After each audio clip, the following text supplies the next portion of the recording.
1 Peter 1:11, the Spirit of Christ in the prophets signified beforehand, before Christ came, of the sufferings of Christ and the glory that would follow. We can see both in this table. The sufferings of Christ and the glory that has followed. From our perspective and the time and place that God has chose to put us, we look back at the sufferings and we can look in at the glory that follows, because we're beholding the sufferings that have already been accomplished, and we're possessors of the glory. The glory that has followed, another way of saying that is the glory that has resulted from his sufferings, we possess. The fullness will be in the world to come, but we possess the glory now. No one suffered like Jesus, and no one brought glory like Jesus. Yeah. And in the redemption of mankind, suffering and glory will be proportionate.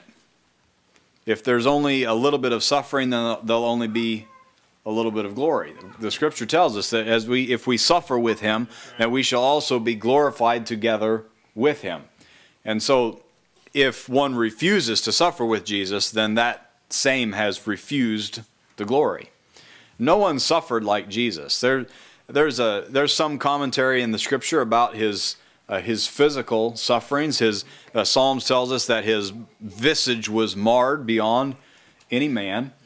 The gospel writers tell us that there was a crown of thorns platted for his head, and he was whipped according to the scourging of the Romans that was crucifying a man, and it was an excruciating sufferings according to the flesh.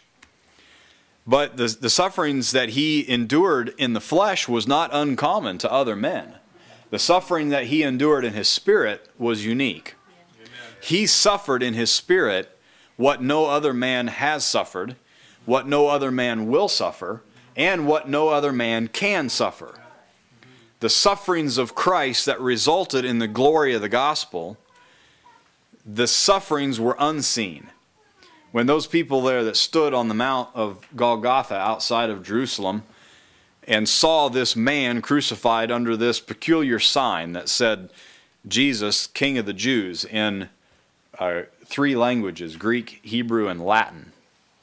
When they looked and saw the sufferings they actually saw the sufferings of 3 men, and from the perspective of the natural eyes, they all looked under the same condemnation. They all looked as if they were drinking of the same cup, so to speak.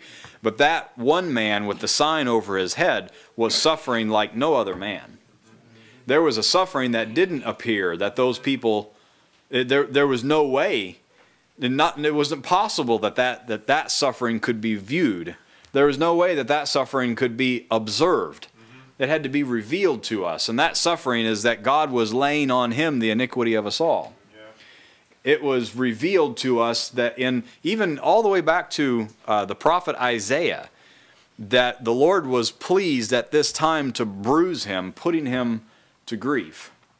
There was a suffering that he endured in his soul that was a result of the curse of God. He was made to be sin for us, that we might be made the righteousness of God. He received the curse of the law in order that the righteousness of the law might be fulfilled in us. He, as it's already been mentioned tonight, he tread the winepress of the wrath of God Almighty alone.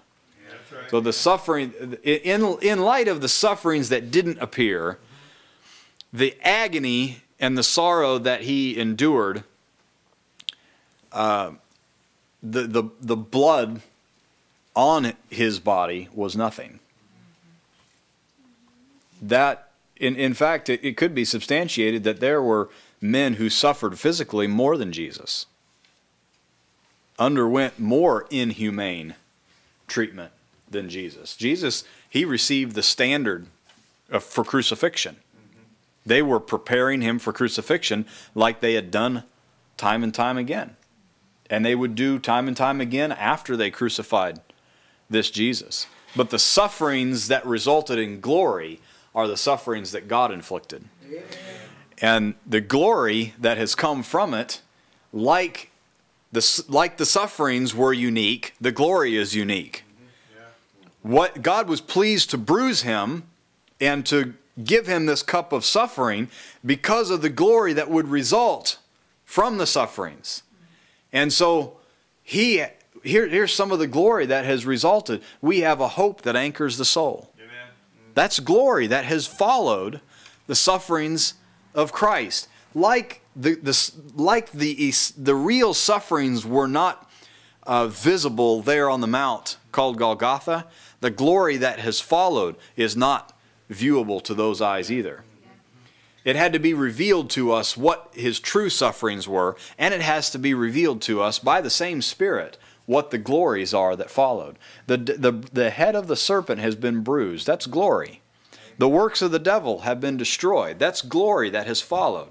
God is satisfied with his offering and is ready to forgive. That's glory. Glory that has followed his suffering.